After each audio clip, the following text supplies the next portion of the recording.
Have you ever stopped and wondered why we follow rules? Seriously, why do we? Or how is it even possible to be your own person, but also live peacefully with millions of other people? Well, a thinker from almost 300 years ago asked those exact same questions, and his answers, they literally changed the world. So let's dive in and see what he found out. This is the big puzzle, right? How can you have your own personal freedom but also make it work with the needs of an entire community? This was the fundamental question the philosopher Jean-Jacques Rousseau wanted to answer. And honestly, it's a question we're still trying to figure out every single day. So, to get to the solution, we first have to understand the guy who asked this game-changing question in the first place. So this is Jean-Jacques Rousseau. He lived way back in the 1700s, and as he was traveling around Europe, he started noticing something that really bothered him. He saw people becoming more and more greedy, competitive, and selfish, and he came to a pretty radical conclusion. Society itself was the problem. He believed it was corrupting us, and he became obsessed with finding a better way for us all to live together. To find that solution, Rousseau knew he had to figure out where things went wrong.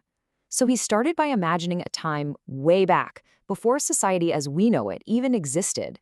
He called this imaginary time the state of nature.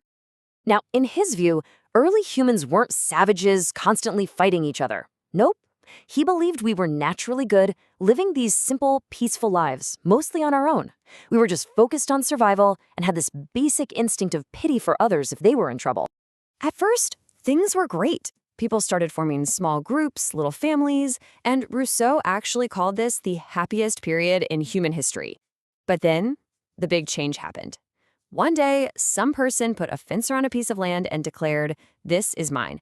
And just like that, everything started to go downhill. That single idea, private property, kicked off this terrible chain reaction of jealousy, competition, and inequality. And here's the really crucial part.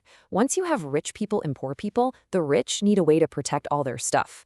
Rousseau argued that the very first laws weren't created for justice or fairness. He saw them as a clever trick, a scam by the wealthy, to lock in their advantages and basically control everyone else. Society stopped being a community and turned into a competition. Okay, so that's a pretty bleak picture of how society got started, right? But Rousseau wasn't just complaining. He had a totally radical idea for a solution. He called it the social contract. Now, the social contract isn't a real piece of paper that you sign. It's an idea. Just imagine everyone in a community agreeing together to give up their individual, I can do whatever I want freedom to the group as a whole. By doing that, you create this new collective body, a community where every single person is an equal member. No one person has power over anyone else because you've all handed that power over to the group itself. So this leads to a really powerful trade-off. On one hand, you lose what Rousseau called natural liberty. That's the freedom to just take whatever you're strong enough to get. But what you get in return is so much better. You gain civil liberty, a freedom that's actually protected by the entire community and is guided by rules that everyone helps to make. And this leads us to one of Rousseau's most famous and kind of confusing lines. Man is forced to be free. What in the world could that mean? Well, he argued that when you follow the laws that you yourself helped create as part of the community, you are actually being your freest self. You're not a slave to your own worst impulses or to some powerful king. You're literally obeying yourself. That's true freedom. Okay, so how does this new kind of society actually work day to day? Like, who's really in charge? The whole system runs on something called the general will, and this is a super important concept. The general will is not just adding up what every single person wants for themselves. No, it's about figuring out what is best for the entire community as a whole. Think about it like a sports team. The general will isn't about one star player scoring all the points. It's about the whole team working together to win the game. That's what matters. So, who has the ultimate power to make the laws that follow this general will? The people. All of them, together. Rousseau called this power sovereignty, and he was crystal clear on this point. It can never, ever be given away. Not to a king, not to a president, not even to people you elect. The people themselves must always, always be the ultimate lawmakers.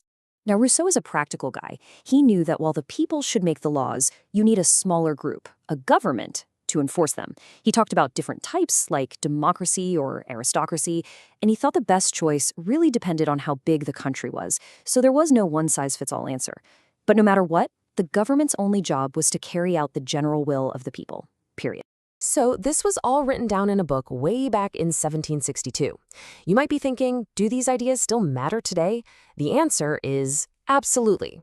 Let's take a look at the massive impact his ideas had on the world. I mean, just look at the incredible power of an idea.